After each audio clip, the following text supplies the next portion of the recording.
বৃষ্টির একদিন চারপাশে মেঘ গর্জন করছে আর মেঘের ফাঁক দিয়ে মাঝে মাঝে বিদ্যুৎ চমকাচ্ছে। রবি আর রতন দুই বন্ধু আজকে ভোটের ডিউটির জন্য তৈরি হচ্ছে। সকাল থেকে বৃষ্টি থামার নাম নিচ্ছে না। রবি বলে, রতন, ছাতা নিয়েছিস তো? এই বৃষ্টিতে না ভিজে আমাদের ভোট কেন্দ্রে পৌঁছানোই একটা বড় কাজ কিন্তু।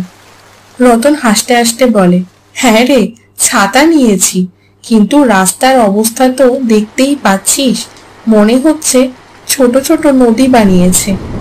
ছাতা মাথায় দিয়ে দুজনেই রওনা দিল। রাস্তা একেবারে জলে ভরে গেছে। তারা হাঁটতে হাঁটতে একে অপরের পায়ের দিকে তাকিয়ে হেসে ফেলে। তাদের প্যান্ট ইতিমধ্যেই ভিজে গেছে। রবি বলে, এই বৃষ্টিতে যে ভিজে আমরা একেবারে কাক হয়ে যাচ্ছি। ভোট কেন্দ্রে পৌঁছে দেখে তাদের বন্ধু মণি আগেই সেখানে পৌঁছে গেছে। মণি তাদের দেখে বলে, কিরে, বৃষ্টিতে ভিজে তোরা একেবারে তাজা মাছের মতো লাগছিস তো। তারা তিনজন মিলে হাসি ঠাট্টা শুরু করলো। ভোটারদের সারিতে দাঁড়িয়ে থাকা লোকজনও হাসিতে মেতে উঠল। এক বৃদ্ধ ভোট দিতে এলেন। বৃষ্টির মধ্যে ছাতা হাতে তাকে দেখে রবি বলল, কাকা, এত বৃষ্টিতে আপনি কিভাবে এলেন? বৃদ্ধ হেসে বলল, এত বৃষ্টি বাবা, নৌকো নিয়ে আসতে পারিনি, তাই হেঁটেই চলে এলাম। এই কথা শুনে ফের সবাই হেসে উঠল।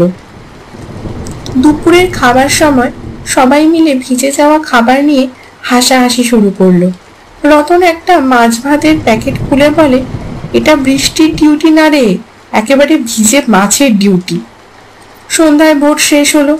রবি, রতন আর মণি বাড়ি ফেরার পথে আরো কিছুক্ষণ বৃষ্টিতে ভিজে মজা করলো। রতন বলে, আজকের দিনটা আসলেই মনে রাখার মতন, এত মজা আর কখনো করিনি। তোমরা কি কখনো এমন অভিজ্ঞতার সম্মুখীন হয়েছ? যদি হয়ে থাকো তবে নিচে কমেন্টে জানাও। আজকের মতো এই গল্প শেষ। আবারও দেখা হবে নতুন গল্প নিয়ে। ধন্যবাদ।